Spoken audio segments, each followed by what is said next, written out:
Lectures भी refer कर सकते हैं। डेरिवेशंस में कोई बहुत ज्यादा चीजें होती नहीं है। जो इश्यूज आते हैं न्यूमेरिकल्स के साथ, जो आप मेरे साथ सॉल्व करेंगे, जब एक बार सारी थ्योरी आ जाएगी, आप न्यूमेरिकल सॉल्व करने लगेंगे, तो डेरिवेशंस कंपेरेटिव आसान चीजें होती हैं। डेरिवेशंस तो फिर आप ऐसा भी कर सकते हैं कि आप रिकॉर्डेड जो लेक्चर्स पढ़े हुए हैं आप वहां से कर लें।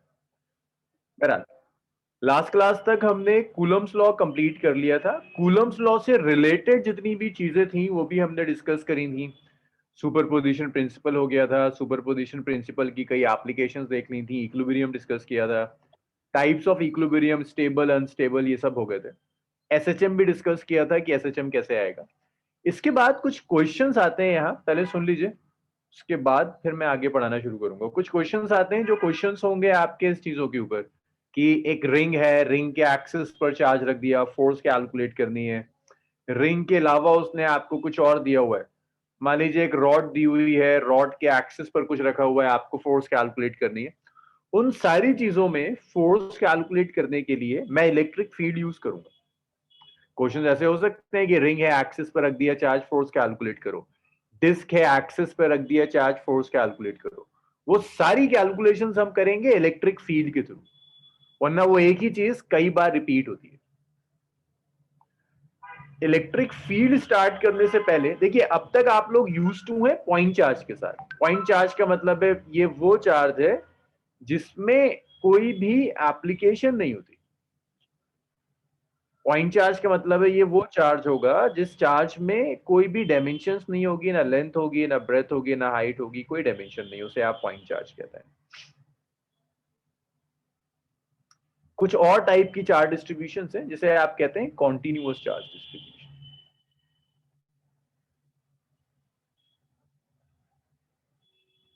कॉन्टिन्यूअस चार्ज डिस्ट्रीब्यूशन,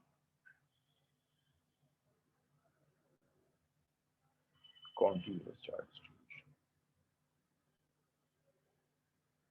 देखिएगा जरा कॉन्टिन्यूअस चार्ज डिस्ट्रीब्यूशन का क्या मतलब है। एक मिनट,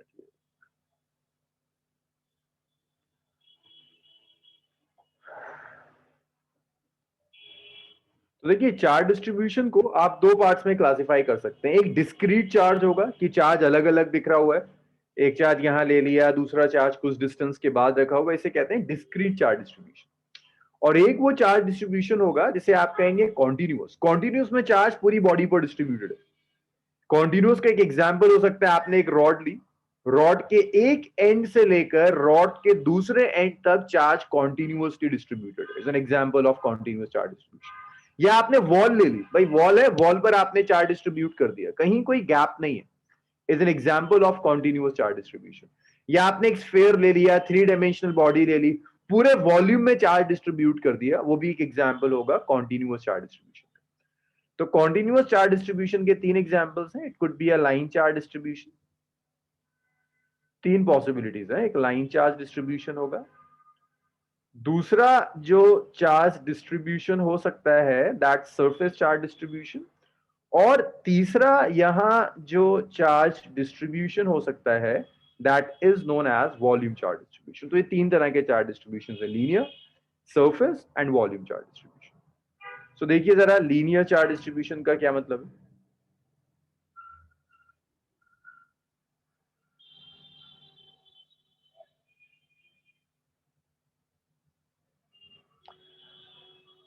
लीनियर चार्ज डिस्ट्रीब्यूशन में आपको एक रॉड दिए, इस पूरी रॉड के ऊपर आपने कुछ चार्ज क्यू डिस्ट्रीब्यूट किया हुआ है।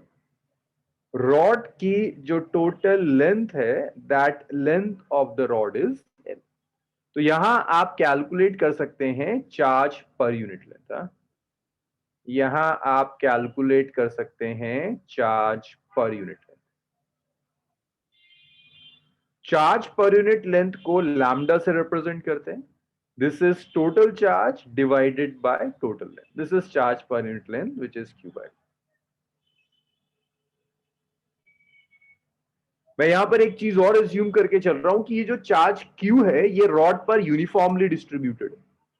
यूनिफॉर्म डिस्ट्रीब्यूशन होने का मतलब होता है कि अगर आप मान लीजिए आपने कहीं से रॉड का 1 मीटर का सेक्शन ले लिया, मैंने यहां से ना रॉड ये गिवन है, इस रॉड का 1 मीटर का सेक्शन उठा लिया, मैं कहता हूं इस पर चार्ज है 2 कूलम, तो मैं कहीं से भी अगर 1 मीटर का सेक्शन उठाऊंगा तो जो चार्ज होगा that charge will be 2 coulomb. कहीं से भी 1 मीटर पिक कर लो, चार्ज 2 कूलम का होगा, इसी को कहते हैं यूनिफॉर्म डिस्ट्रीब्यूशन ऑफ चार्ज। तो मैं कह रहा हूं charge q is uniformly distributed on length l। l length पर आपका जो चार्ज है वो चार्ज यूनिफॉर्मली डिस्ट्रीब्यूटेड है। तो आपने लिखा आपकी जो लीनियर चार्ज डेंसिटी है, that linear charge density is charge divided by length of the wire. अब इस लीनियर चार्ज डेंसिटी के बाद नेक्स्ट देखिए, ये एक्सप्रेशन आप तब यूज करते हैं जब आपका चार्ज डिस्ट्रीब्यूशन यूनिफॉर्म हो। अब एक काम और भी हो सकता है, भाई पूरी रॉड की लेंथ नहीं पता, आपको रॉड का एक सेक्शन दिया है जिस सेक्शन की लेंथ है डेल्टा एल, उस सेक्शन पर चार्ज है डेल्टा क्यू, पूरी रॉड नहीं पता, एक स्मॉल सेक्शन पता है रॉड का लेंथ इज डेल्टा एल, इस स्मॉल सेक्शन पे चार्ज पता है दैट्स डेल्टा क्यू। तो आप लिख सकते हैं जो लैम्डा होगा that lambda would be delta Q over delta L, that's charge divided by length, delta L length पे जो चार्ज है delta Q, this delta Q by delta L is uniform charge distribution. इसे भी आप तब use करेंगे जब आपकी चार्ज डेंसिटी यूनिफॉर्म होगी। सो यहां टोटल लेंथ टोटल चार्ज है, यहां स्मॉल लेंथ और स्मॉल लेंथ की कॉरेस्पॉन्डिंग चार्ज है। आप इस लीनियर चार्ज डेंसिटी को ऐसे भी कैलकुलेट कर सकते हैं, आप इसे लिख सकते हैं D Q over D L.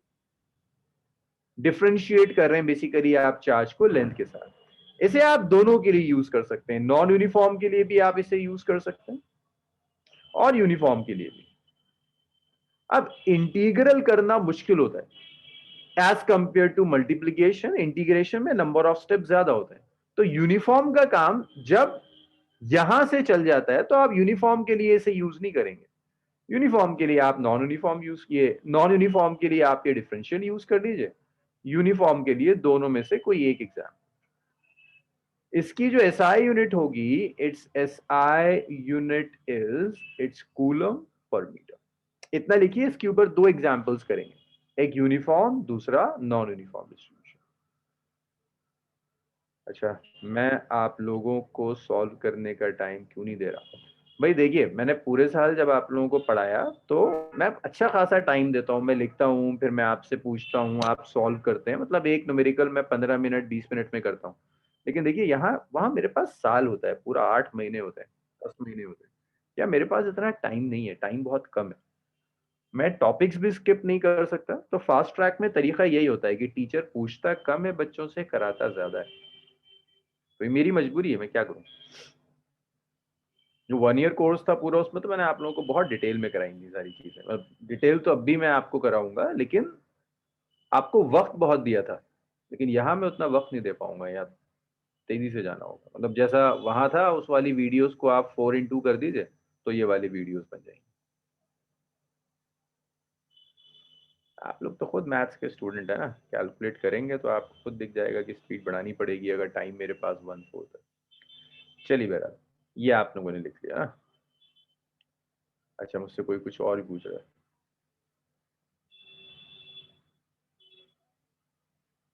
D Q कहेंगे हर्षित, डी क्यू, इसको ना डी क्यू कहेंगे। आप क्वेश्चंस देखिए, भाई आपको एक रॉड दी है, the length of the rod is 10 metre. इस रॉड पर कुछ चार्ज डिस्ट्रीब्यूटेड है, रॉड पर जो चार्ज डिस्ट्रीब्यूटेड है दैट चार्ज इज 20 कूलम। तो 10 मीटर की वायर पर 20 कूलम का चार्ज डिस्ट्रीब्यूटेड। वो आपसे कहता है लीनियर चार्ज डेंसिटी कैलकुलेट कर दीजिए। देखो सीधी सीधी सी चीजें कैलकुलेट, जैसे फर्स्ट में कहता हूं लीनियर चार्ज डेंसिटी कैलकुलेट कर दो, लीनियर चार्ज डेंसिटी। तो देखिए लीनियर चार्ज डेंसिटी तो बड़ा सीधा सा काम है, लीनियर चार्ज डेंसिटी क्या है, total charge over total length. Total charge है कितना, 20 कूलम, टोटल लेंथ कितनी है 10 मीटर, कितना आ गया 20 coulomb per metre, linear charge density आ गई। अब मैं आपसे कहता हूं अच्छा एक काम करिए, टोटल रॉड तो लेंथ रॉड की 10 मीटर थी, मुझे चार्ज निकाल दीजिए 5 मीटर के ऊपर, चार्ज ऑन 5 मीटर लेंथ। ठीक है, 5 मीटर लेंथ के ऊपर जो चार्ज होगा that's delta Q. Delta Q is lambda into delta L. So delta Q is lambda, it's 2 into delta L which is 5 which is equal to 10 coulomb. तो 5 metre length के ऊपर जो charge आ जाएगा आपका वो 10 कूलम का charge आ जाएगा, 10 coulomb का चार्ज होगा।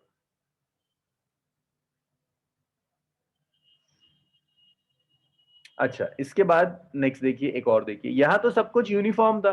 एक एग्जांपल देख लीजिए, जब आपको चार्ज डेंसिटी नॉन यूनिफॉर्म दी हुई है, वो आपसे कहता है लीनियर चार्ज डेंसिटी है एक वायर की, लीनियर चार्ज डेंसिटी, हाँ एक वायर है उसकी लीनियर चार्ज डेंसिटी आपको दी है, मान लीजिए ऐसा दिया है 2x कूलम पर मीटर दिया है। वो आपसे कहता है भाई चार्ज बता दो, calculate charge on 5 metre length of the wire, charge on 5 metre length of the wire. तो यहां पहला काम यह है, आपको डिसाइड करना होगा देखकर कि चार्ज डिस्ट्रीब्यूशन यूनिफॉर्म है या नॉन यूनिफॉर्म। एक्स आ रहा है, तो एक्स देखते ही आपको इतना समझ में आना चाहिए कि भाई ये डिस्ट्रीब्यूशन यूनिफॉर्म तो नहीं है, ये डिस्ट्रीब्यूशन एक्स के साथ चेंज कर रहा है। जैसे जैसे आप एक्स चेंज करते चले जा रहे हो, ये charge distribution linear charge density change होती चली जा रही है। सो this is a non uniform charge distribution. तो आप यहां से लैम्डा को क्या लिख सकते हैं, आप लैम्डा को लिख सकते हैं it's D Q over D x. तो दोबारा देखो इसे, D Q over D x का क्या मतलब है, D Q is charge on length D x. यहां जब आप लिख रहे हैं that means D Q is charge on length D x. dx length पर जो चार्ज है दैट चार्ज इज dq। तो आप यहां से ऐसे भी लिख सकते हैं कि dq हो जाएगा it's lambda multiplied by dx now. So dq हो जाएगा lambda which is 2x multiplied by dx। ये dq आ गया which is 2x into dx। अब जब हमें चार्ज चाहिए ऑन 5 मीटर लेंथ, वायर की 5 मीटर लेंथ के ऊपर चार्ज चाहिए, तो उस चार्ज के लिए आप क्या करेंगे, इट्स 0 to 5। भाई ये चार्ज किस पर है, dx लेंथ के ऊपर, आपको 5 मीटर पर चाहिए तो पूरी वायर पर आप इंटीग्रेट कर दीजिए, 0 to 5 2x dx। अब जब आप इसे फर्दर सॉल्व करेंगे, सो देखिए 2 बाहर आ गया, यस रहबर सही आ रहा है आपका आंसर। x को जब आप इंटीग्रेट करेंगे तो x स्क्वायर बाई 2 हो गया, लिमिट इज 0 to 5, ये कैंसिल हो गया। आपको जो चार्ज मिला that charge is 5 square minus 0 square, जो चार्ज आ गया दैट चार्ज इज 25 कूलम। तो ये जो रॉड है, ये जो वायर है, इस वायर पे जो चार्ज होगा 25 कूलम। तो लीनियर चार्ज डेंसिटी, सिर्फ लीनियर चार्ज डिस्ट्रीब्यूशन पे तो क्वेश्चंस नहीं बनते, जहां भी आप लीनियर चार्ज डिस्ट्रीब्यूशन यूज करेंगे वहां ये दो तरह की कैलकुलेशंस आप यूज करेंगे, यूनिफॉर्म रॉड की और नॉन यूनिफॉर्म रॉड की। इतना लिखिए, कोई प्रॉब्लम है तो बताइए, फिर सरफेस चार्ज डिस्ट्रीब्यूशन पर आएंगे। जब इतना लिख लीजिएगा तो मुझे बताइएगा।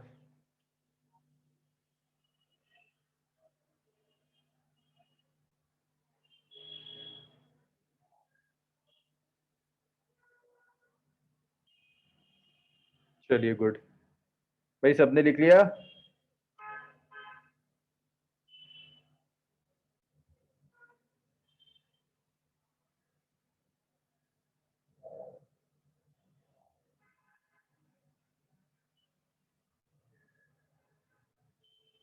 चलिए भाई, नेक्स्ट देखिए। अब इसी तरह से जैसे आपने लीनियर चार्ज डिस्ट्रीब्यूशन करा है, ऐसे ही आप वॉल्यूम सरफेस चार्ज डिस्ट्रीब्यूशन कर सकते हैं। सरफेस चार्ज डिस्ट्रीब्यूशन, अब just like linear charge distribution, यहां भी तीन तरह के रिलेशंस होंगे। यहां हम कैलकुलेट करेंगे सरफेस चार्ज डेंसिटी। भाई नाम बता रहा है कि चार्ज पूरी सरफेस पर डिस्ट्रीब्यूटेड है। यहां आप कैलकुलेट करोगे surface charge density. Surface charge density को आप सिग्मा से रिप्रेजेंट करते हैं। Sigma is total charge divided by total area, आप ऐसे लिख सकते हो। इसे आप तब यूज करेंगे जब चार्ज डेंसिटी यूनिफॉर्म है। आप ऐसा भी कर सकते हैं कि टोटल चार्ज की जगह उसने आपको एक स्मॉल एरिया का चार्ज दिया है ना, delta Q by delta A आपने कर दिया। मीन्स पूरी शीट के एरिया की जगह एक स्मॉल रीजन का एरिया दिया और उस पर चार्ज दिया। तो आप यहां से यूज कर सकते हैं। इसे भी आप तभी यूज करेंगे जब चार्ज डेंसिटी यूनिफॉर्म होगी। तीसरा, सिग्मा आप ऐसे लिख सकते हैं, it's D Q over D S. इसे आप तब यूज करेंगे जब नॉन यूनिफॉर्म हो या यूनिफॉर्म। तो यूनिफॉर्म के लिए तो मैंने जैसा लीनियर में बताया था, आप यूज नहीं करोगे इसे। इसे आप पर्टिकुलरली तभी यूज करते हैं जब चार्ज डेंसिटी नॉन यूनिफॉर्म। इसकी एसआई यूनिट देखिए, SI unit is coulomb per metre square. अब जैसे दो तरह के क्वेश्चंस हमने लीनियर चार्ज डेंसिटी पर करे थे, ऐसे ही दोनों तरह के क्वेश्चंस सरफेस चार्ज डिस्ट्रीब्यूशन पर देखिएगा। क्वेश्चन फर्स्ट, मान लीजिए उसने आपको स्फीयर दिया है। वो कहता है चार्ज है of 20 coulomb is uniformly distributed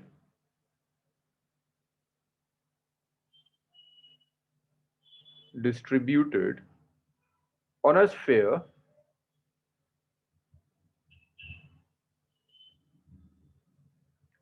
of radius 5 metre. तो 5 मीटर का रेडियस है स्फीयर का, उसके ऊपर जो चार्ज डिस्ट्रीब्यूटेड है दैट चार्ज इज 20 कूलम। तो पहले तो एक काम करते हैं ना, कई पार्ट कैलकुलेट कर लेते हैं। पहले स्फीयर की सरफेस चार्ज डेंसिटी ले लेते हैं। Surface charge density of sphere. Sphere की पहला काम करते हैं, सरफेस चार्ज डेंसिटी ले लेते हैं। तो सरफेस चार्ज डेंसिटी क्या होगा? Total charge over total area. Total charge कितना है? 20 कूलम। स्फीयर है, एरिया सरफेस का यूज करेंगे 4π5 स्क्वायर। तो ये आ गया 20/100 कूलम पर मीटर स्क्वायर। ये सरफेस चार्ज डेंसिटी होगी, 20/100 कूलम पर मीटर स्क्वायर। ऐसे ही आप एक चीज और कह सकता है, वो आपसे कहता है भाई चार्ज निकाल दो on 2 metre square area of sphere. कि स्फीयर का एक छोटा पोर्शन ले लिया 2 मीटर स्क्वायर का, कहता है इसके ऊपर चार्ज निकाल के दिखा दो। तो देखो इसके लिए आप क्या कर सकते हो भाई, सरफेस चार्ज डेंसिटी पता है ना आपको। सरफेस चार्ज डेंसिटी मतलब है 1 मीटर स्क्वायर एरिया पर charge. Charge on 1 metre square area आपको गिवन है, which is surface charge density. 2 metre square area पर चार्ज कितना हो जाएगा? That is sigma. ऐसे निकालोगे ना, मतलब अब आपसे पूछ रहा है वो डेल्टा क्यू। डेल्टा क्यू कैसे लिख सकते हो? Sigma into delta A. यहां ले जाकर इसे मल्टीप्लाई कर दो, तो ये आ गया सिग्मा। सिग्मा कितना है? Sigma is 20/100 pi. एरिया कितना दिया है? 2। तो एक तो मैं इसको कैंसिल कर दूं, 25 चला जाएगा। ये आ जाएगा 2/5 पाई कूलम। 2/5 का एक कूलम चार्ज हो गया 2 metre square area of the sphere पर। यूनिट एरिया पे चार्ज कितना था? 20/100 पाई। 2 मीटर स्क्वायर एरिया पे चार्ज कितना है? 2/5 पाई। तो ये तो तब है सीधा सीधा जब आपका चार्ज डिस्ट्रीब्यूशन यूनिफॉर्म है। अब जैसे ही ये जाकर नॉन यूनिफॉर्म हो जाएगा तब आपको देखना है।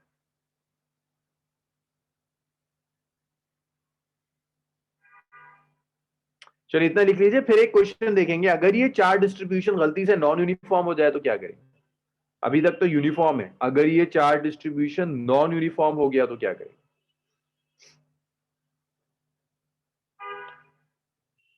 लिख लीजिए, जब इतना हो जाए तो मुझे बताइएगा।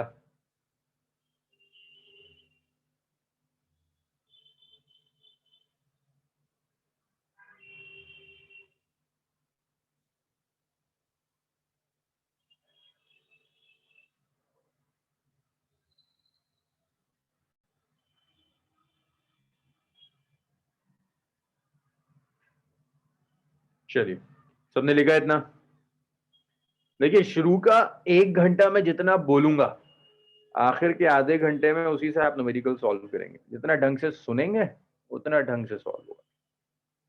सो आज का टारगेट ये है कि एटलीस्ट पॉइंट चार्जेस की electric field, superposition principle, symmetry की प्रॉब्लम्स सब कंप्लीट करके उठेंगे आज। चलिए, वेरी गुड, ये लिख लिया आप लोगों ने ना। अब जो चीज सीखने की है वो है कि आपको अगर चार्ज डिस्ट्रीब्यूशन नॉन यूनिफॉर्म दे दे, surface charge distribution non uniform दे दे, तो आप कैसे सॉल्व करोगे? जैसे उसने क्या किया, उसने आपसे कहा surface charge density, surface charge density, हालांकि इसके चांसेस कम होते हैं क्योंकि ये कैलकुलेशन थोड़ी सी कॉम्प्लिकेटेड हो जाती है। जैसे वो आपसे कहता है डेंसिटी ऑफ डिस्क इज, एक डिस्क है उसकी सरफेस चार्ज डेंसिटी है सिग्मा, और मैं सिग्मा को ऐसे लिख देता हूं, सिग्मा इज 3x स्क्वायर दे देता हूं मैं आपका, 3x square coulomb per metre square. ये आपको एक डिस्क है उसकी सरफेस चार्ज डेंसिटी दी गई। मैं आपसे कहता हूं चार्ज कैलकुलेट कीजिए। ये बड़ा फैंसी सा 3 हो गया, 3 कर दो। मैं आपसे कहता हूं चार्ज कैल, या 2 ही ले लो, 3, एक सेकेंड, एक्स स्क्वायर होगा, एक वहां से आ जाएगा, थोड़ा आसान हो जाएगा, 4 ले लो, इसे आसान हो जाएगा। Calculate charge on disc if its radius is 10 metre. आपको एक डिस्क दी हुई है, डिस्क का रेडियस 10 मीटर है, इस डिस्क के ऊपर चाहिए कितना चार्ज होगा, ये आपको सॉल्व करना है। तो देखिए, ये काम आप कैसे करेंगे, इस काम के लिए इसे जरा ढंग से देखिएगा, इसमें कुछ लोगों को वरना इश्यूज आ जाएंगे। भाई, आपको डिस्क दी हुई है, डिस्क का जो रेडियस है दैट रेडियस इज 10 मीटर। हाँ, अब यहां जो चार्ज डिस्ट्रीब्यूटेड है वो किसी लाइन पर डिस्ट्रीब्यूटेड नहीं है, यहां जो चार्ज डिस्ट्रीब्यूटेड है वो एरिया पर डिस्ट्रीब्यूटेड है। तो यहां जो स्मॉल एलिमेंट होगा वो भी एरिया का एलिमेंट होगा। तो यहां पर कैलकुलेशंस आसान रहे, इसके लिए वो जो स्मॉल एरिया एलिमेंट है वो बेसिकली एक रिंग ले लेते हैं ऑफ सम फाइनाइट थिकनेस, एक रिंग ले लेते हैं। तो मैंने एक रिंग ले ली जिस रिंग का रेडियस तो x है और रिंग की जो थिकनेस है दैट थिकनेस इज dx। तो मैंने एक रिंग कंसीडर कर ली, कंसीडर अ रिंग, एक रिंग है जिसका रेडियस x है और जो थिकनेस है ना रिंग की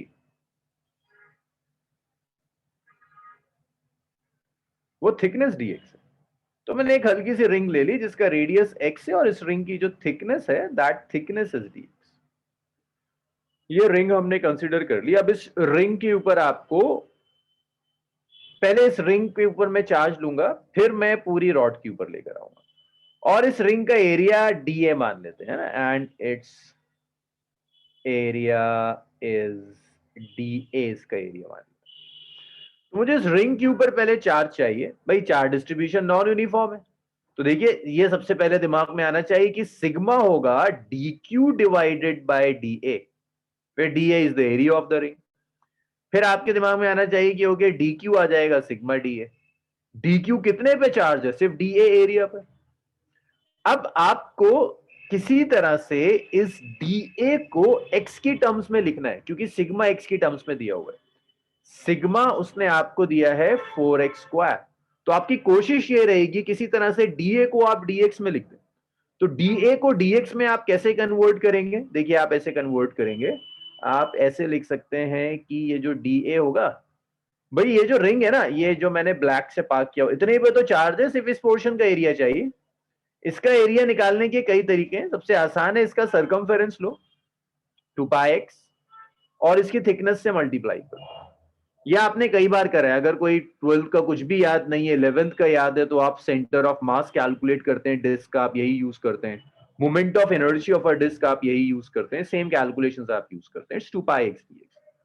सो अगर इसे मैं यहां सब्सटीट्यूट कर दूं तो आपका जो डी क्यू आया that is 4x square multiplied by 2 pi x d x. तो ये डी क्यू आया it's 8 pi x cube D x. तो आपको ये तो पता चल गया कि इस छोटी वाली रिंग, ये जो रिंग है थिकनेस dx की जो रिंग है, हल्का सा एरिया है, छोटा सा एरिया है dx, इसके ऊपर चार्ज कितना, इट्स डी क्यू।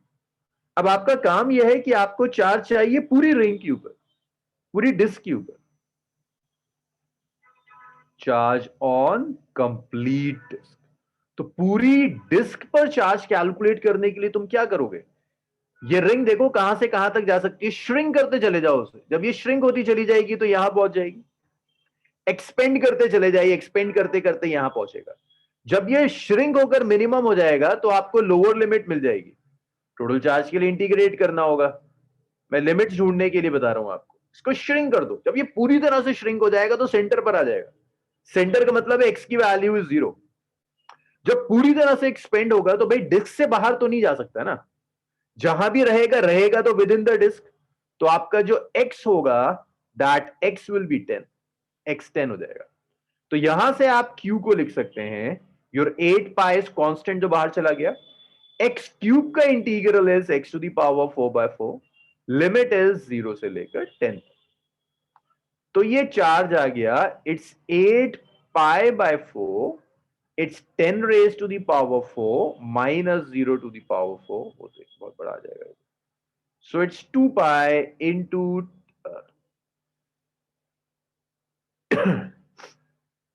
चार्ज आ गया 2 pi into 10 raise to the power 4। तो ये चार्ज है आपके पास 2 pi into 10 raise to the power 4 coulomb का चार्ज रहेगा। तो ऐसे आप निकाल सकते हैं, अगर मैंने आपको एक डिस्क दी हुई है, उस डिस्क के ऊपर चार्ज। सो अगर नॉन यूनिफॉर्म डिस्क है तो आप ऐसे लोगे। हमेशा सरफेस चार्ज डिस्ट्रीब्यूशन में आप इस डी ए को कोशिश करेंगे एक्स डी वाई की टर्म्स में लेने की। वेरिएबल्स का भी बहुत ढंग से ख्याल रखिएगा, अगर यहां एक्स है तो इसे एक्स लीजिए, अगर यहां आर होता तो आप इसे आर लेते, अगर यहां वाई होता तो आप इसे वाई लेते। वेरिएबल्स कोशिश कीजिएगा मैच कराने की। नहीं हर्षित, सर्किल कंसीडर नहीं कर सकते ना, सर्किल तो, सर्किल की कोई थिकनेस ही नहीं है। सर्किल जब एक्सपेंड करेगा तो एक्सपेंड होने के बाद हॉलो सिस्टम बनाएगा ना, सॉलिड कैसे बना देगा। जब थिकनेस है तो आप कह सकते हैं अच्छा ये थिकनेस बढ़ती चली जा रही है, पहले इतना था अब इतनी हो गई थिकनेस, अब और ज्यादा हो गई तो पूरा एरिया बन जाएगा, डिस्क बन जाएगी। रिंग होगा तो डिस्क नहीं बनेगी, एक बड़ी रिंग बन जाएगी और कुछ नहीं।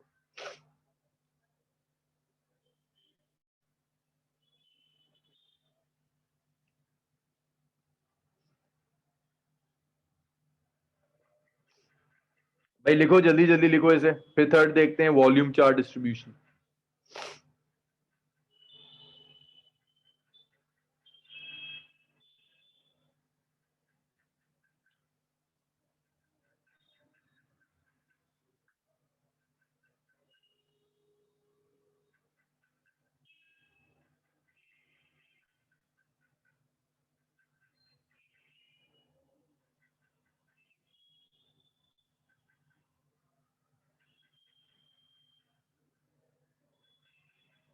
चलिए ये लिख लिया, लीनियर चार्ज डिस्ट्रीब्यूशन हो गया, सरफेस हो गया।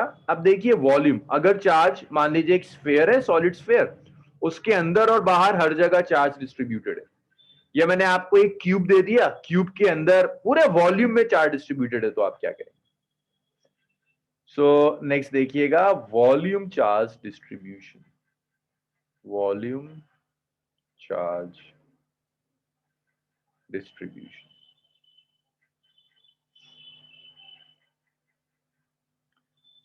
सो वॉल्यूम चार्ज डिस्ट्रीब्यूशन में आप करते क्या है, आप वॉल्यूम चार्ज डेंसिटी कैलकुलेट करते हैं। वॉल्यूम चार्ज डिस्ट्रीब्यूशन में आप कैलकुलेट करते हैं वॉल्यूम चार्ज डेंसिटी। आप वॉल्यूम चार्ज डेंसिटी कैलकुलेट करेंगे। देखिए वॉल्यूम चार्ज डेंसिटी का क्या मतलब है, इसे आप रो से रिप्रेजेंट करते हैं। Total charge divided by total volume, that's volume charge density. पूरे चार्ज को पूरे वॉल्यूम से डिवाइड कर दीजिए, वॉल्यूम चार्ज डेंसिटी आ जाएगी। आप दूसरा काम ये कर सकते हैं भाई, स्मॉल वॉल्यूम था उस पर आपने चार्ज लिया और उस वॉल्यूम से डिवाइड कर दिया, ये आ गया। तीसरा काम भाई, ये भी आप तभी करोगे जब आपका डिस्ट्रीब्यूशन यूनिफॉर्म होगा। ये भी आप तभी कर सकते हैं जब आपका डिस्ट्रीब्यूशन यूनिफॉर्म होगा। इसे आप तब करेंगे जब डिस्ट्रीब्यूशन नॉन यूनिफॉर्म हो जाएगा।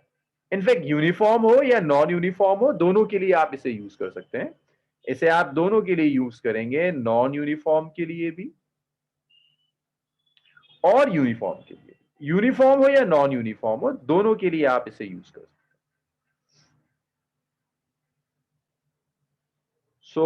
इसकी जो एसआई यूनिट होती है, इसकी एसआई यूनिट होती है coulomb per metre cube. This is the SI unit of volume charge density. Questions देखिए। पहले की तरह, पहला यूनिफॉर्म पर, दूसरा नॉन यूनिफॉर्म पर करेंगे। तो जैसे मैं आपसे कहता हूं एक चार्ज है 5 कूलम, यूनिफॉर्मली डिस्ट्रीब्यूटेड है, यूनिफॉर्मली डिस्ट्रीब्यूटेड है on a solid sphere.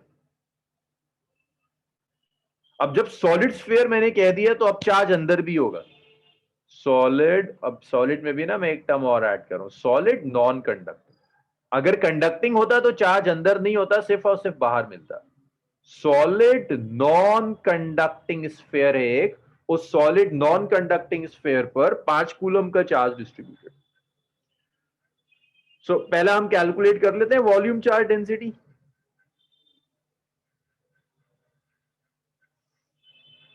Volume charge density, volume charge density को रो से रिप्रेजेंट करते हैं, it's total charge divided by total volume. भाई टोटल चार्ज कितना है? टोटल चार्ज है आपका 5, और वॉल्यूम के लिए रेडियस दे दिया, तो वॉल्यूम आप ऐसे कैलकुलेट करोगे 4/3 पाई r क्यूब, इट्स 2 क्यूब।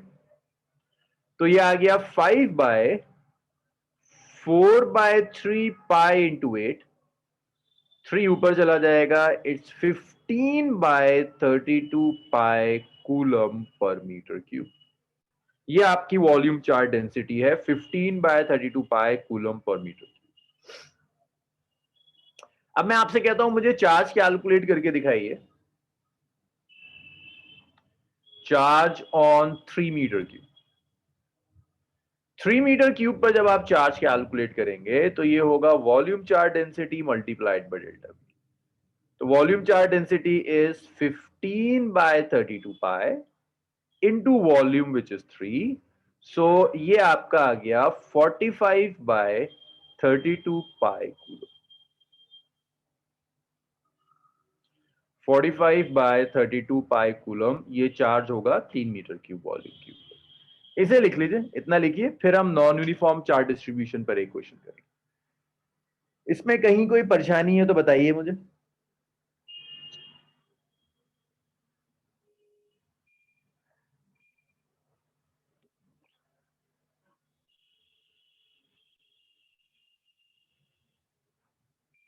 चलिए इसको लिखिए, इतना हो जाए मुझे बताइए, नेक्स्ट करेंगे। हाँ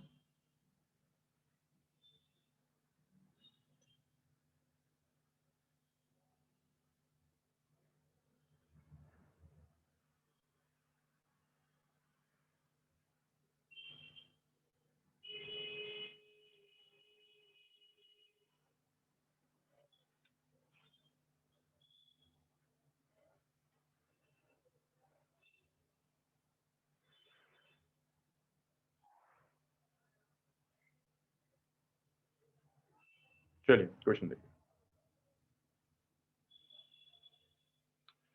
आपको वॉल्यूम चार्ज डेंसिटी गिवन है स्फीयर की,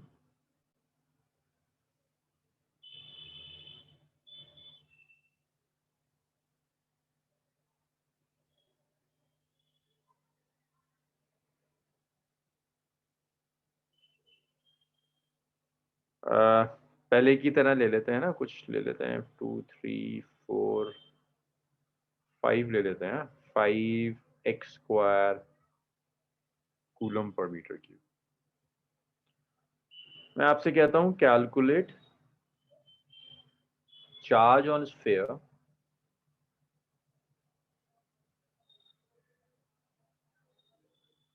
ऑफ रेडियस 10 मीटर।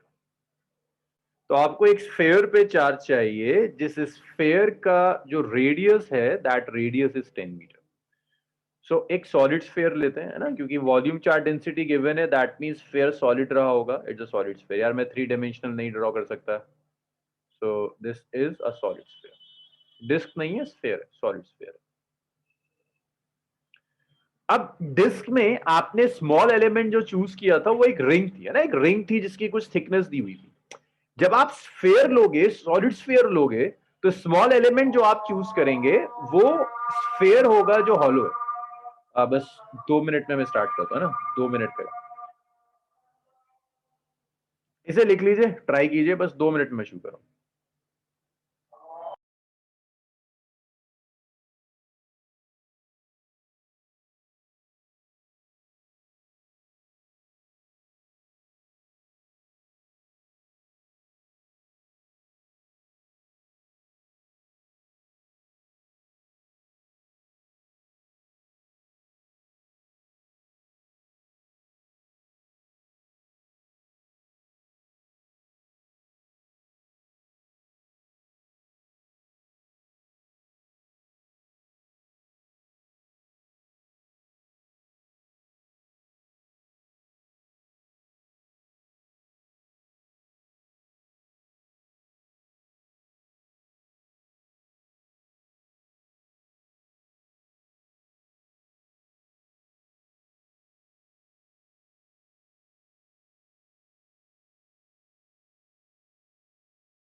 तो देखिए, आपको सॉलिड स्फीयर दिया, डिस्क में जो आप स्मॉल एलिमेंट लेते थे वो स्मॉल एलिमेंट रिंग होता था ना, एक रिंग लिया आपने जिसकी कुछ थिकनेस dx है।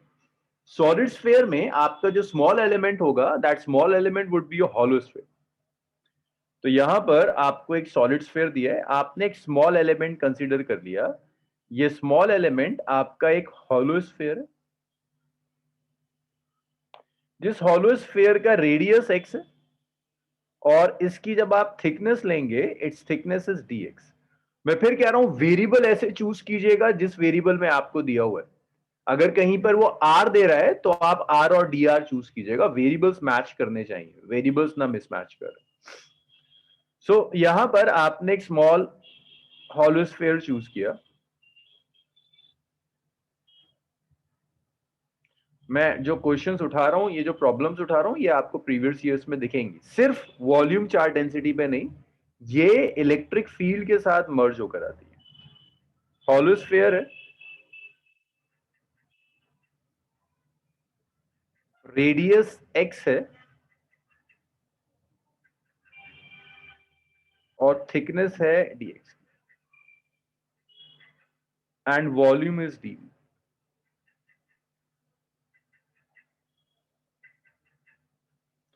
तो देखिए जाहिद, ये हम सॉलिड इसलिए चूज नहीं कर रहे क्योंकि हमें कोशिश ये करनी है कि जो भी आप स्मॉल एलिमेंट ले रहे हो वो स्मॉल एलिमेंट किसी एक वेरिएबल में आ जाए, एक वेरिएबल में आना चाहिए। अगर आपने यहां पर पहली चीज ये, अगर आप सॉलिड मान लेते हैं ना, आपने एक सॉलिड स्फीयर चूज कर लिया, आपने कहा सॉलिड स्फीयर का जो वॉल्यूम है दैट वॉल्यूम इज डीवी। इस वॉल्यूम को आप तीन फॉर्म्स में लिखेंगे, dx, वॉल्यूम तो थ्री डायमेंशनल होता है, dx, dy, dz। आपकी प्रॉब्लम में तीन वेरिएबल्स आने शुरू कर देंगे। हमें ट्रिपल इंटीग्रल नहीं आता, हम कोशिश करेंगे तीन वेरिएबल्स को रिड्यूस कर कर किसी एक वेरिएबल में कंप्लीट कर दें। जो तीन वेरिएबल की चीज है उसको एक वेरिएबल में कन्वर्ट कर दें। वो काम आसानी से हो जाता है जब आप एक हॉलो स्फीयर कंसीडर करते हैं। अगर आप ऐसे सिर्फ वॉल्यूम सॉलिड स्फीयर नहीं, आप एक छोटा सा पैच भी चूज कर सकते हो। आप एक थ्री डायमेंशनल पैच चूज कर लो, छोटा सा एलिमेंट dx, dy, dz। इस पैच का वॉल्यूम ले लो, थ्री डायमेंशनल में इंटीग्रेट कर दो। लेकिन वो 3D इंटीग्रेशन से हम बचने की कोशिश करते हैं। बस उसी से बचने के चक्कर में हम ऐसा स्फीयर ले लेते हैं ताकि ये वन डायमेंशन में कन्वर्ट हो जाए। तुम्हें दिखेगा अभी कि यहाँ सिर्फ एक वेरिएबल आ रहा होगा, तीन नहीं आएंगे। तो देखो जैसे यहाँ पर रो होता है ना, dq/dv। सो यहां से dq आ जाएगा विच इज रो dv। देखो आसान सी कहानी है। रो आप जानते हैं, रो कितना है, rho is 5x²। Rho is 5x²। D V कितना है, 4πx² dx। कैसे निकाला वॉल्यूम, इस स्फीयर का रेडियस एरिया ले लिया। भाई हॉलो स्फीयर का एरिया कितना होता है, 4πr²। थिकनेस से मल्टीप्लाई कर दिया। तो देखिए एक ही तो वेरिएबल बचा x। वॉल्यूम हालांकि थ्री डायमेंशनल में होता है, लेकिन इस हॉलो स्फीयर को यूज कर कर फायदा ये हुआ कि ये एक सिंगल डायमेंशन में कन्वर्ट हो गया, वन वेरिएबल में कन्वर्ट हो गया। इसे कैलकुलेट करना आसान हो गया।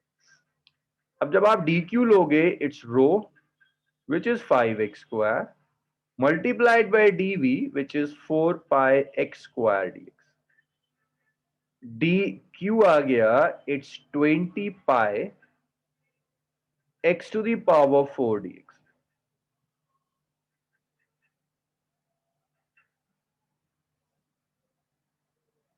जो टोटल चार्ज हमें कैलकुलेट करना होगा, टोटल चार्ज के लिए इसे इंटीग्रेट कर दीजिए, 0 से लेकर 10 तक इंटीग्रेट कर दीजिए, 20π x⁴ dx। 20π अलग ले जाओ,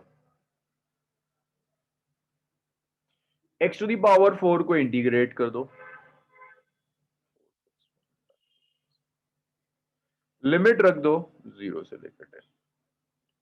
तो ये चार्ज आ गया which is 20π x⁵ limit is 0 to 10। 5 से यहां चला गया 40π आ गया, चार्ज आ गया it's 40π, it's 10⁵ minus 0। So Q आ गया 4π into, yes, 10⁵ yes yes yes, it's not 40π, it's 4π ना,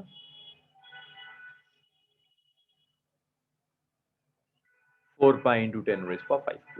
तो ये भी आपके दिमाग में तीनों कैलकुलेशंस रहनी चाहिए, नॉन यूनिफॉर्म वाली। यूनिफॉर्म में तो परेशानी नहीं होती, जो परेशानी आकर अटकती है वो नॉन यूनिफॉर्म में होती है। तीनों चीजें दिमाग में एक साथ रहें।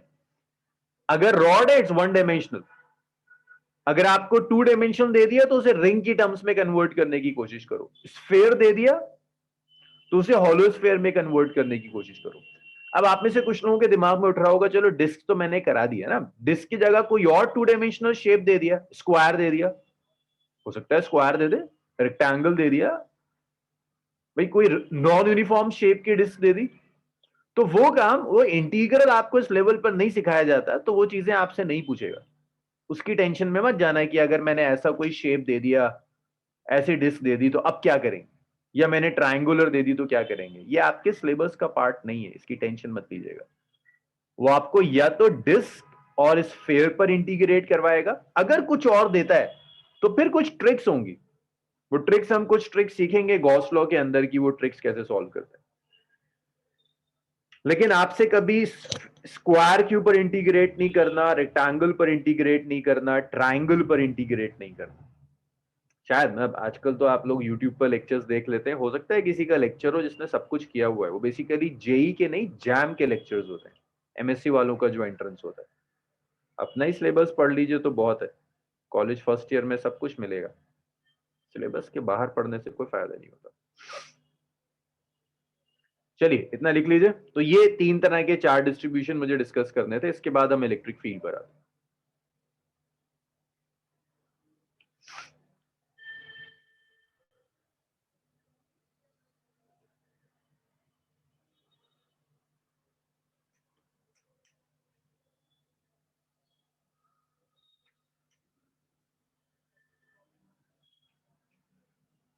ठीक है सादिया, आइए।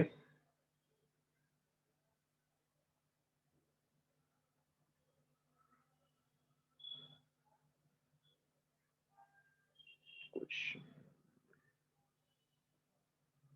नेक्स्ट है इलेक्ट्रिक फील्ड।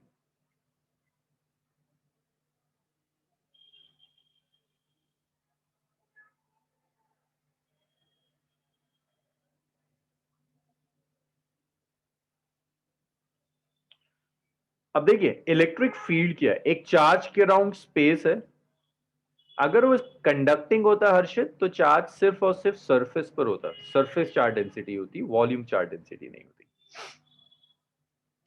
इलेक्ट्रिक फील्ड देखिए, इलेक्ट्रिक फील्ड किसे कहते हैं, इलेक्ट्रिक फील्ड चार्ज के अराउंड, हर्षित आप पढ़ेंगे उसे ना, अभी एक टॉपिक है आपके पास कंडक्टर्स कर कर बहुत डिटेल में, वहां डिस्कस करेंगे, अभी नहीं होगा। इलेक्ट्रिक फील्ड देखिए, इलेक्ट्रिक फील्ड क्या चीज है, चार्ज के अराउंड एक स्पेस होती है, जिस स्पेस में उस चार्ज की इलेक्ट्रिकल प्रॉपर्टीज एग्जिस्ट करती हैं, that is electric field. So this is space around charge in which its electric properties exist.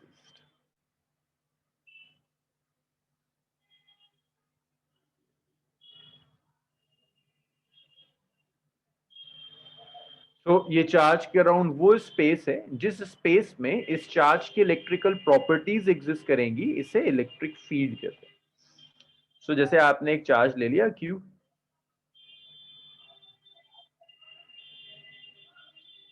इस चार्ज के अराउंड एक स्पेस ले ली मैंने, हाँ, इस स्पेस में इस चार्ज की इलेक्ट्रिकल प्रॉपर्टीज एग्जिस्ट कर रही है, मींस स्पेस में अगर आप कोई और चार्ज लेकर आए तो ये वाला चार्ज इसे रिपेल कर देगा या अट्रैक्ट कर देगा, स्पेस को इलेक्ट्रिक फील्ड कहते हैं। जो चार्ज फील्ड जनरेट कर रहा है उसे सोर्स चार्ज कहते हैं। फील्ड जनरेट करने के लिए दो चार्जेस की जरूरत नहीं है, एक चार्ज होगा तब भी फील्ड जनरेट हो जाएगी। तो जो फील्ड जनरेट कर रहा है वो सोर्स चार्ज है, और जिसे आप यूज कर रहे हैं टेस्ट करने के लिए कि फील्ड है या नहीं, उसे आप टेस्ट चार्ज कहते हैं, उसे आप टेस्ट चार्ज कहते हैं।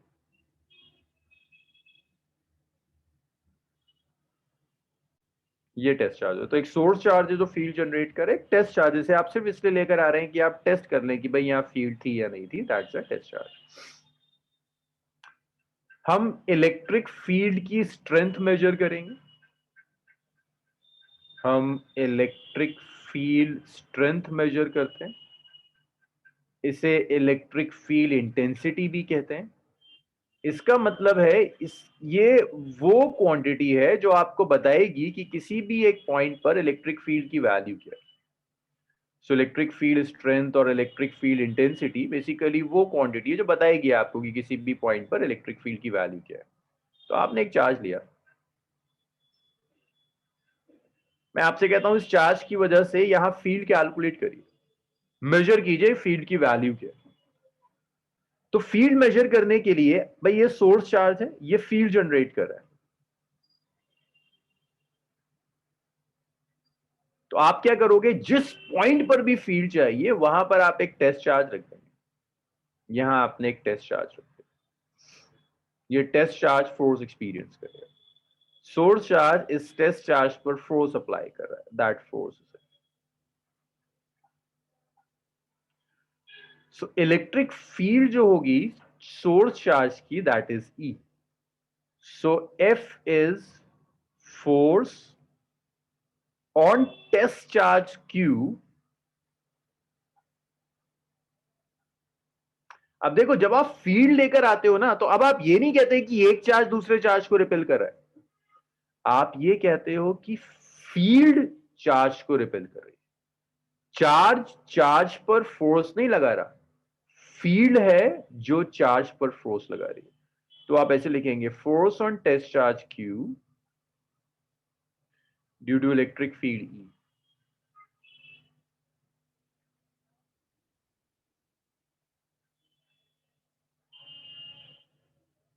सो ये जो फोर्स होगी, that force is Q into. ये फोर्स टेस्ट चार्ज क्यू पर जो फोर्स होगी, that's charge Q multiplied by electric field. और आपको अगर फील्ड चाहिए, अभी तो हम फील्ड डिफाइन कर रहे हैं, तो उसको उल्टा कर देंगे. तो इलेक्ट्रिक फील्ड हो जाएगी, electric field experience E is electric field of source charge. Huh? E is the electric field of source charge. तो ये जो सोर्स चार्ज है, इस सोर्स चार्ज की इलेक्ट्रिक फील्ड हो जाएगी force experience by test charge divided by the magnitude of test charge. अब यहां पर एक कंडीशन और है, थोड़ी जगह और चाहिए मुझे.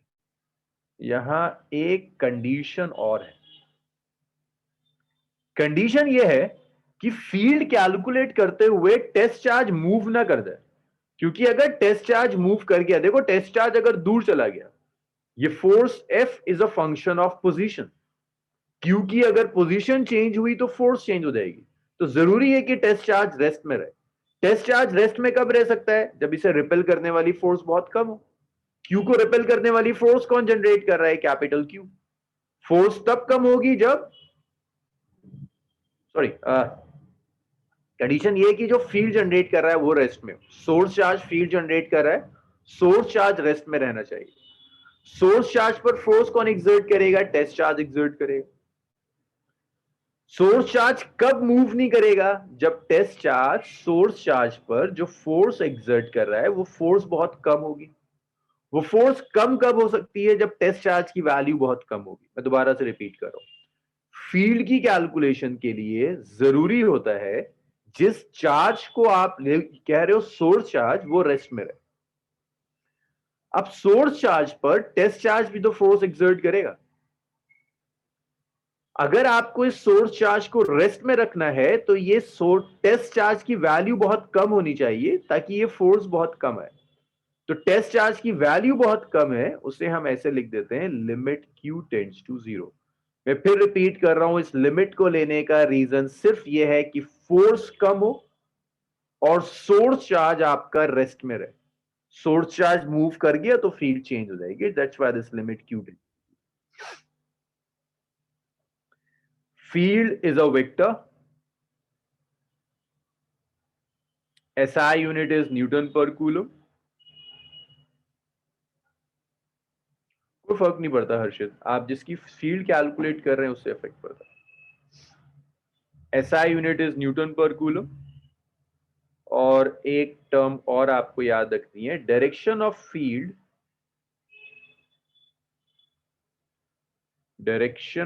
फील्ड इज सेम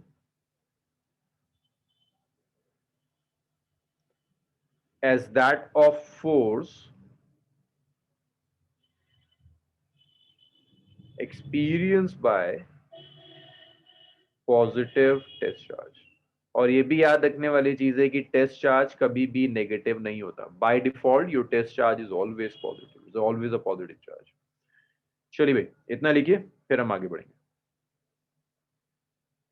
इतना लिख लीजिए, बहुत तरह के सिस्टम्स के लिए आपको फील्ड कैलकुलेट करनी है.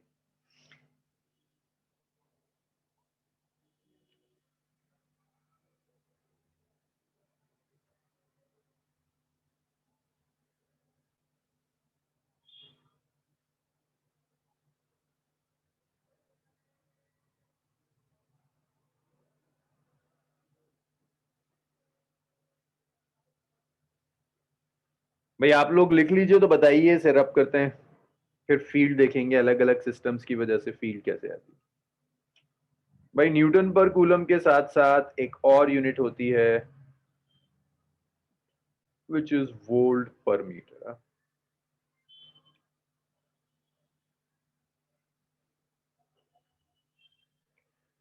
चलिए भाई नेक्स्ट देखिए।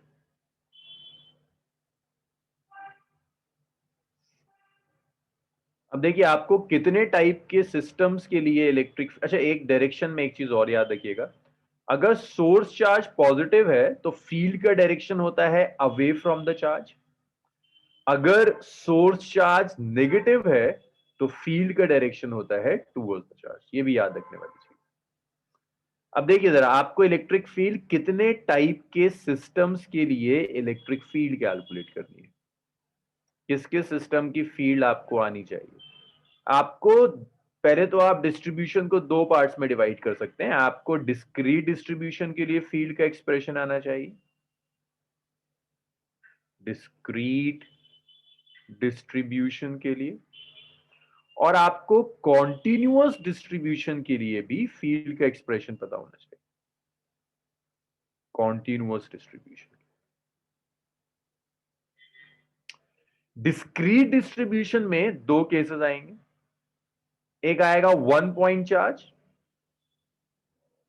मतलब अगर ये क्लियर कट मैप पता होता है ना तो आपको याद रखना आसान हो जाता है। One point charge, N point charge,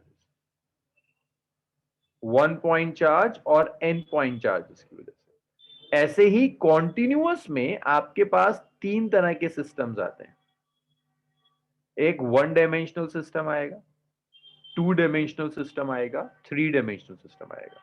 one dimension में तो सिर्फ रॉड है, टू डायमेंशंस में आपके पास स्फीयर होता है और सिलेंडर होता है,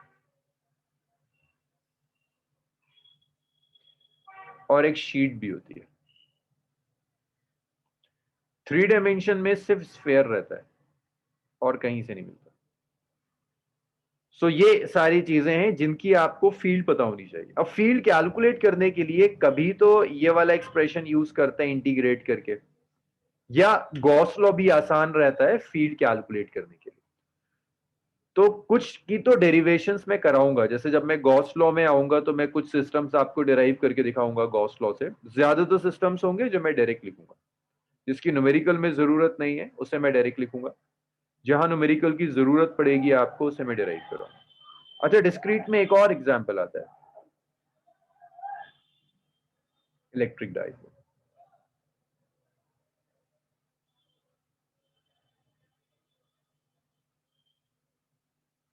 इलेक्ट्रिक डाइपोल भी एक एग्जांपल।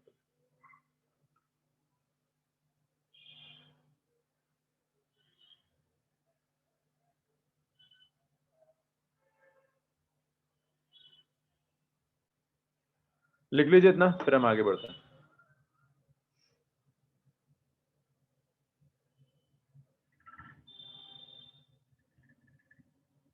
रबर जब हम रॉड लेते हैं ना,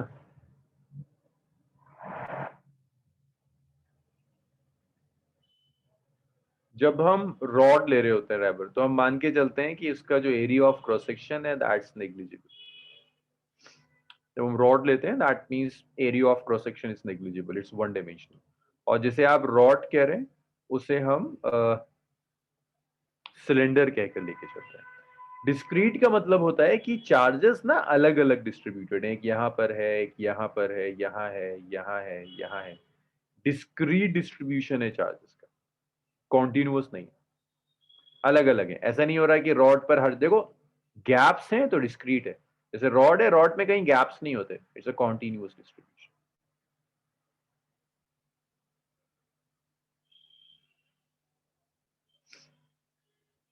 चलिए भाई पॉइंट चार्ज से स्टार्ट करते हैं।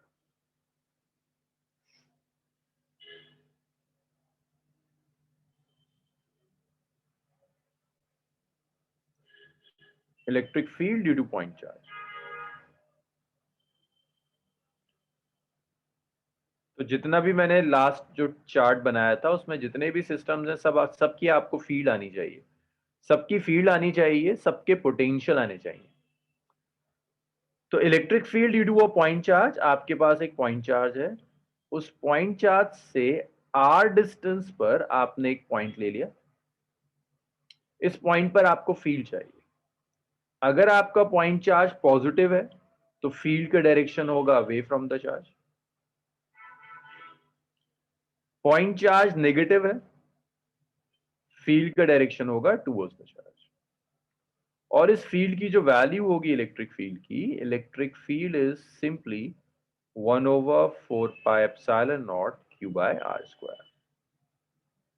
मैं इसे ऐसे लिख दिया करूंगा KQ/r²।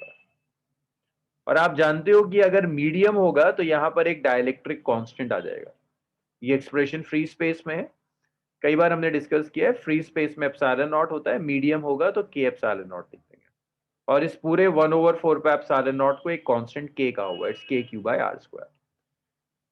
अगर आप यहां ग्राफ प्लॉट करेंगे E versus R graph, so this is R, this is E, graph will be hyperbolic. आप R बढ़ाओगे E कम होता चला जाएगा, ये फाइनली आप R इंक्रीज करते चले जाइए, R इंक्रीज करते करते फील्ड कम होती चली जाएगी और फाइनली ये ग्राफ गिरता चला जाएगा। आप R बढ़ाओगे इलेक्ट्रिक फील्ड कम होती चली जाएगी, E वर्सेस R ग्राफ। अब इसमें ये ग्राफ एक तरह से और आपसे प्लॉट करवाता है, वो आपसे कहता है एक चार्ज पे तो देखो ग्राफ ही आ सकता है, अब एक चार्ज में फील्ड तो नहीं कैलकुलेट करवाएगा, न्यूमेरिकल वैल्यू देगा, ऐसा कर देगा, कहेगा एक चार्ज रखा हुआ है क्यों, ओरिजिन पे रख दिया आपने charge, x is greater than 0 और x लेस देन 0, मुझे E versus x graph plot करके दिखाना है। तो देखिए आप जब ग्राफ प्लॉट करेंगे इसको 4 क्वाड्रेंट्स में ले लीजिए, दिस इज x ले लिया आपने, ये आपने इलेक्ट्रिक फील्ड ले लिया। सो y कोऑर्डिनेट बेसिकली आपका इलेक्ट्रिक फील्ड है, x कोऑर्डिनेट आपका पोजीशन है।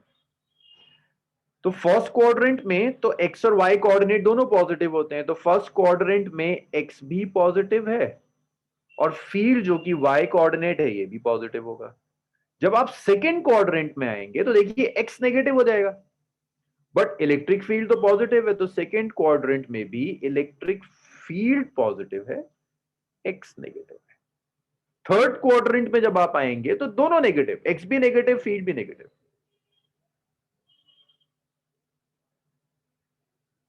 जब आप फोर्थ क्वाड्रेंट में आएंगे सो x is positive, field is negative, ये फोर्थ क्वाड्रेंट में होगा। तो आपको यहां पहले ग्राफ का शेप पता है, हाइपरबोलिक होगा, 1/r² से जा रहा है ना, तो शेप तो यही आएगा। आपका काम सिर्फ इतना है कि आपको डिसाइड करना है कि क्वाड्रेंट कौन सा होगा। तो देखो अगर आप x इज ग्रेटर देन 0 में आ रहे हो, इट्स पॉजिटिव चार्ज, फील्ड यहां होगी, सो E राइट में जा रहा है तो E भी आपका पॉजिटिव है, x भी ओरिजिन के राइट में जा रहे हैं ना, तो आपका जो x होगा ये x भी आपका पॉजिटिव होगा। तो E भी पॉजिटिव है और x भी पॉजिटिव है। अगर E और x दोनों पॉजिटिव हैं तो फर्स्ट क्वाड्रेंट में जाएगा। यहां आकर देखिए पॉजिटिव चार्ज की वजह से फील्ड का डायरेक्शन होता है अवे फ्रॉम द चार्ज। अब अगर आप E को देखोगे, E कहां जा रहा है, नेगेटिव एक्स एक्सिस के अलोंग, इसका मतलब है E आपका नेगेटिव हो गया। और भाई x तो नेगेटिव था ही, ओरिजिन के लाइट लेफ्ट में जा रहे हैं तो x भी नेगेटिव। तो आपको ये मिला E, मैं फिर से दिखा रहा हूं, E यहां पॉजिटिव क्यों था, चार्ज है, आप इस रीजन में ले रहे हैं, फील्ड होती है away from the charge, away from the charge कहां जा रहा है, राइट में। राइट का मतलब है your E is acting towards positive x axis, positive x axis is positive, तो E पॉजिटिव। ओरिजिन के राइट में तो x पॉजिटिव होता ही है, इसीलिए पता चला E भी पॉजिटिव, x भी पॉजिटिव, फर्स्ट क्वाड्रेंट, तो ये ग्राफ आ गया। अब यहां देखोगे लेफ्ट में तो E भी लेफ्ट में जा रहा है नेगेटिव एक्स एक्सिस के लॉन्ग, F भी लेफ्ट में जा रहा है नेगेटिव एक्स एक्सिस के लॉन्ग, दोनों नेगेटिव, अगर दोनों नेगेटिव तो क्वाड्रेंट कैसा होगा, थर्ड क्वाड्रेंट जाएगा।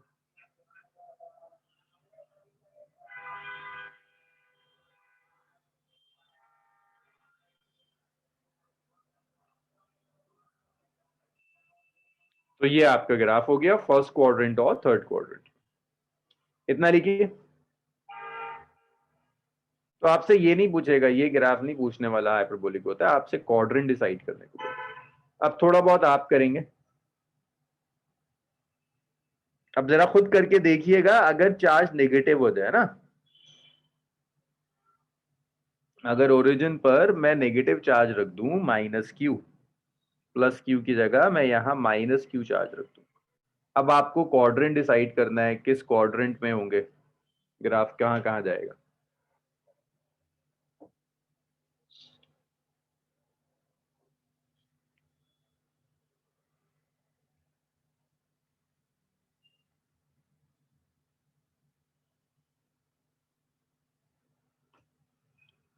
तो इतना लिख लीजिए और नेगेटिव वाला करके देखिए किस क्वाड्रेंट में जाएगा। जरा सा क्वाड्रेंट बता देना मुझे कहां कहां जा रहा है। चलिए, दानिश का सही है, अस्का का ठीक आ रहा है, जाहिद का सही है, अलमास का ठीक है, वजाहत का ठीक है, मदीहा का भी ठीक, रहबर, सनाउल, राशिद का ठीक, प्रांजल थोड़ी सी गड़बड़ है बच्चे, चेक करो। मेघना का सही है, स्वेदा का सही, जोया का गलत है। हर्षित, इस नेगेटिव चार्ज के लिए क्वाड्रेंट बताने हैं ना, नेगेटिव चार्ज के लिए ग्राफ किन क्वाड्रेंट्स में आएगा। सादिया ठीक है, दूसरा क्वाड्रेंट बताना था। आयशा ठीक है,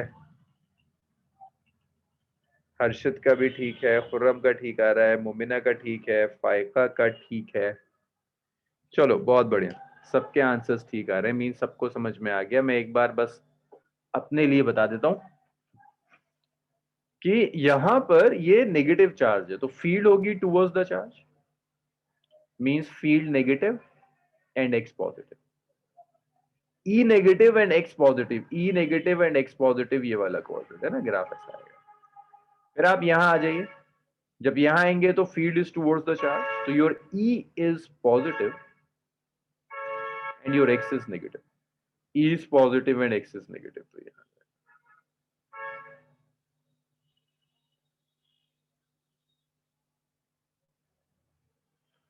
ई पॉजिटिव एंड एक्स नेगेटिव, ये ऐसा चला जाएगा। तो सेकंड और फोर्थ जो क्वाड्रेंट है वहां आपको ग्राफ मिलेगा। चलिए वेरी गुड, इतना लिख लीजिए। फिर इसमें कुछ सुपरपोजिशन प्रिंसिपल पे क्वेश्चंस कर।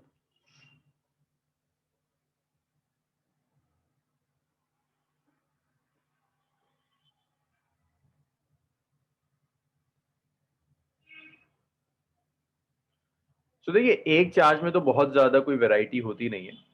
सुपरपोजिशन प्रिंसिपल देखिए,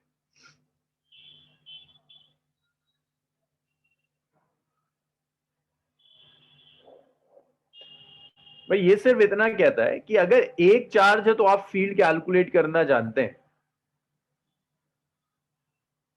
लेफ्ट टू राइट पॉजिटिव नहीं होगा, पॉजिटिव ही तो है ना, ई पॉजिटिव है और एक्स तो आपका नेगेटिव है ना। ये तो लेफ्ट में जा रहा है तो ये नेगेटिव होगा, एक्स पॉजिटिव होगा। अर्षद, किस वाले की बात कर रहे हैं आप। ये पॉजिटिव है, ये नेगेटिव है, और ये ओरिजिन के लेफ्ट में तो नेगेटिव ही होता है।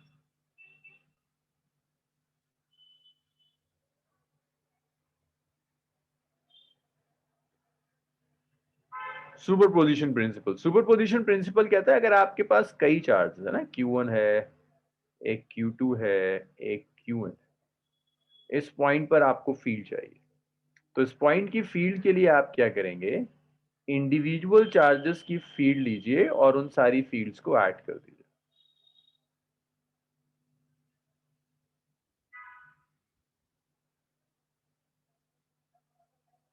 इंडिविजुअल चार्जेस की फील्ड्स लीजिए और उन फील्ड्स को वेक्टोरिकली ऐड कर दीजिए।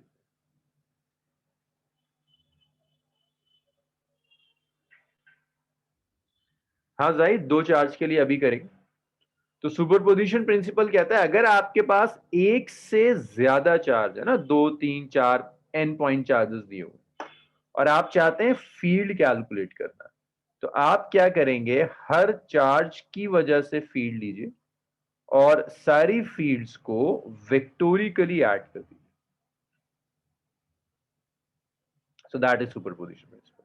अब इस पर मैं न्यूमेरिकल नहीं करा रहा, बेसिक सा एक न्यूमेरिकल हो सकता है कि दो चार चार्जेस रखें, किसी एक पॉइंट पर फील्ड कैलकुलेट कर दीजिए। ये बिल्कुल वैसी होगा जैसा हमने फोर्स में किया था, कूलम फोर्स के अंदर जो हमने किया था वैसी हो जाएगा।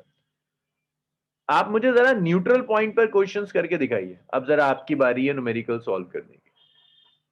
तो क्वेश्चन है, दो चार्जेस हैं,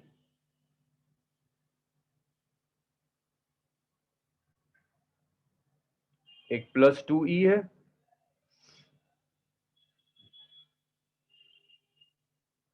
एक 9e है, एक 16e है।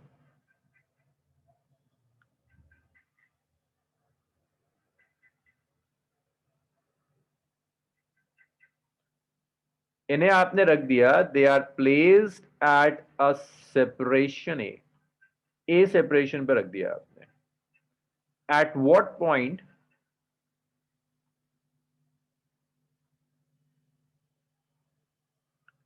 on the line joining the two charges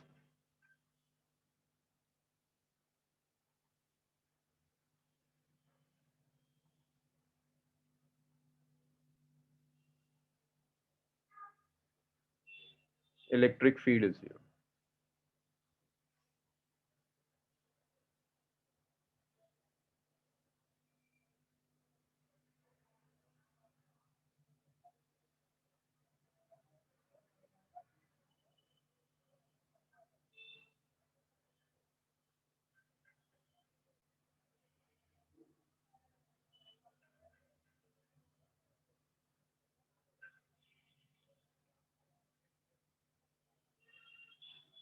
यहां कहीं फील्ड जीरो होगी, बता दीजिए कहां पर फील्ड जीरो। ठीक है अलमास, वजाहत ठीक आ रहा है, बाकी लोग करो।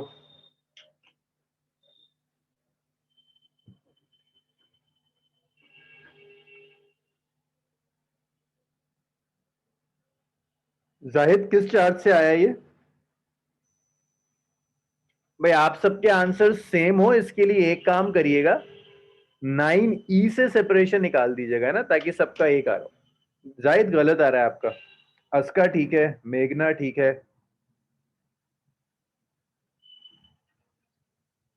मोमिना ठीक आ रहा है, नबीला, समीरा,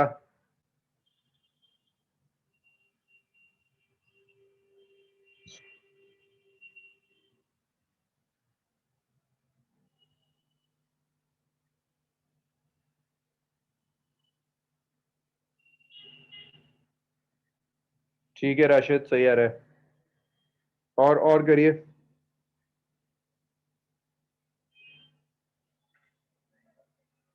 स्वालिहा, स्वालिहा कुछ गड़बड़ है, चेक कीजिए अपनी कैलकुलेशंस, कहीं कुछ गड़बड़ है।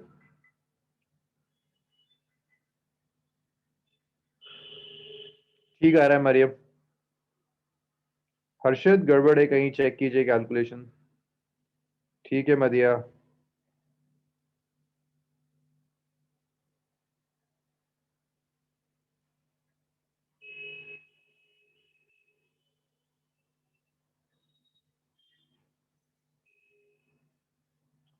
अब भी गलत आ रहा है हर्षद। चलिए भैया मैं सॉल्व कर देता हूँ, फिर हम और चीजें देखेंगे सिमेट्री पर। हाँ हाँ, सवालिया सही है ये तो, देखिए आप। ठीक है सादिया, इसे x कह दीजिए, इसे आप a-x कह दीजिए। जब आप यहां पर फील्ड लेंगे ना, गलत आ रहा है सनाउल, खुर्रम गड़बड़ है। देखिए this is point A and this is point E. Point A वाले चार्ज की वजह से यहां जो फील्ड होगी, that field is E A. Point B वाले चार्ज की वजह से यहां जो फील्ड होगी, that field is E B and this is point O. So O point पर जब आप फील्ड लोगे, this is the vector sum of E A and E B. और वो आपसे कह रहा है फील्ड जरूर होनी चाहिए।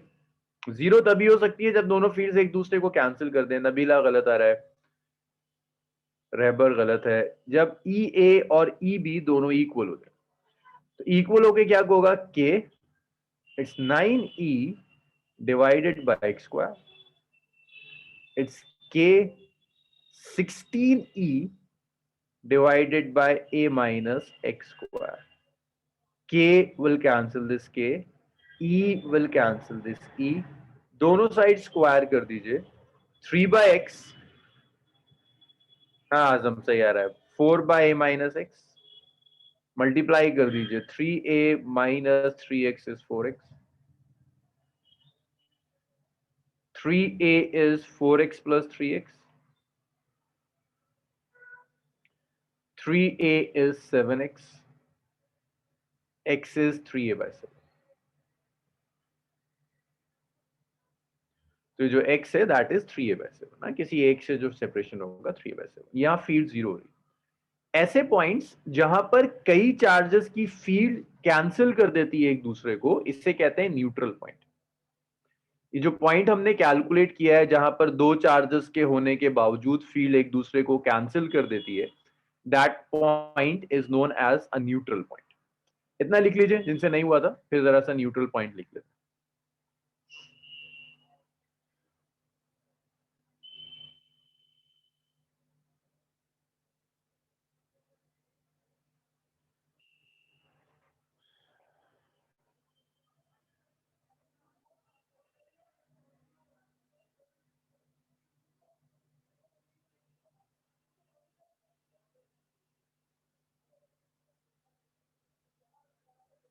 जी सनाउल, यहीं से इक्विलिब्रियम से आप इसे कनेक्ट कर सकते हैं। तो देखिए इसे हम न्यूट्रल पॉइंट, तो यहां से न्यूट्रल पॉइंट का कॉन्सेप्ट आता है, ठीक है। सो न्यूट्रल पॉइंट का मतलब है वो point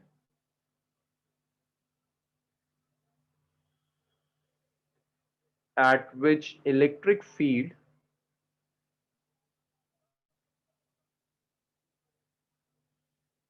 of individual charges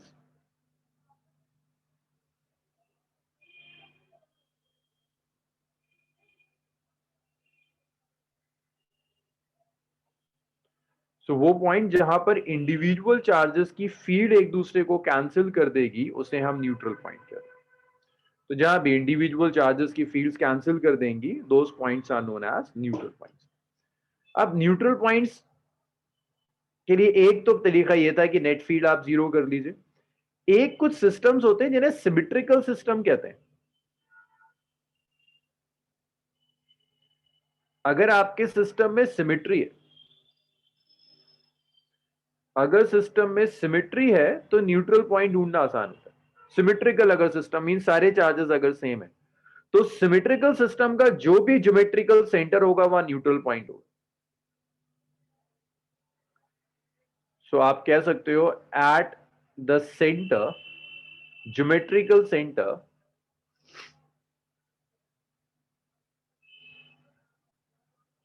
of symmetrical system,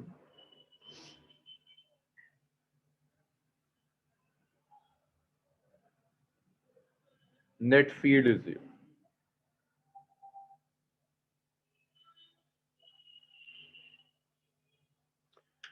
तो एक सिमेट्रिकल सिस्टम के सेंटर पर नेट फील्ड जीरो होगी। आज इसे यहीं छोड़ेंगे, फ्राइडेज को कंटिन्यू करेंगे।